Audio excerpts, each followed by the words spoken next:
sauc Mikus, nodarbojos ar pārdošanu jau ļoti ilgu laiku, kopš 2000. gada. Un jau gadu 6 apmācu pārdevējus ne tikai Latvijā, bet arī ārpus Latvijas. Man patīk tas, ko es daru.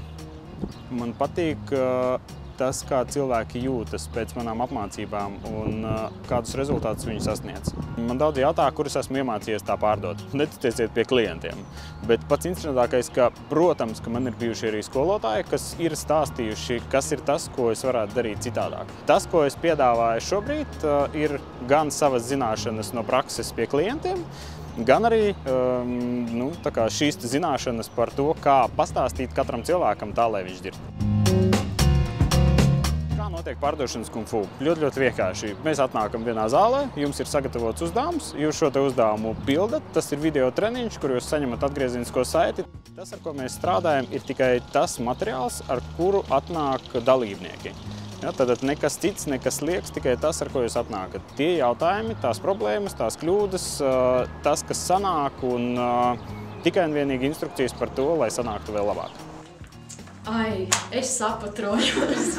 Biežākās pārdevēja kļūdas, tas, ko es esmu pamanījis, ir neklausīties klientu. Nav svarīgi, kādēļ jūs to nedarat. Drīzāk ir būtiski saprast, kas ir tas, kas notiks, kad jūs viņu sāksiet dzirdēt. Un pats interesantākais jau, ka šajās te dažās stundās, pirmajās dažās apmācības stundās, kas būs pārdošanas kung fu, jūs ļoti precīzi ieraudzīsiet, ko jums tas dos, ja jūs sāksiet redzēt. Vispār viss pārdošanas kung fu ir par cēloņiem un sakām.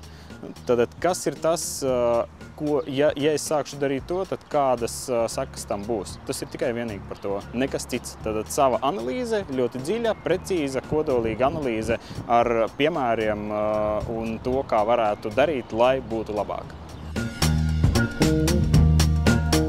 Rezultātu var sasniegt tikai un vienīgi strādājot ikdienas. Tas, ko mēs sasniegsim mācībās, būs katram ļoti precīzs redzējums, ko man darīt jau nākamajā tikšanās, sagatavošanās uz nākamo tikšanos, lai man būtu tieši tas rezultāts, kuru es vēlos.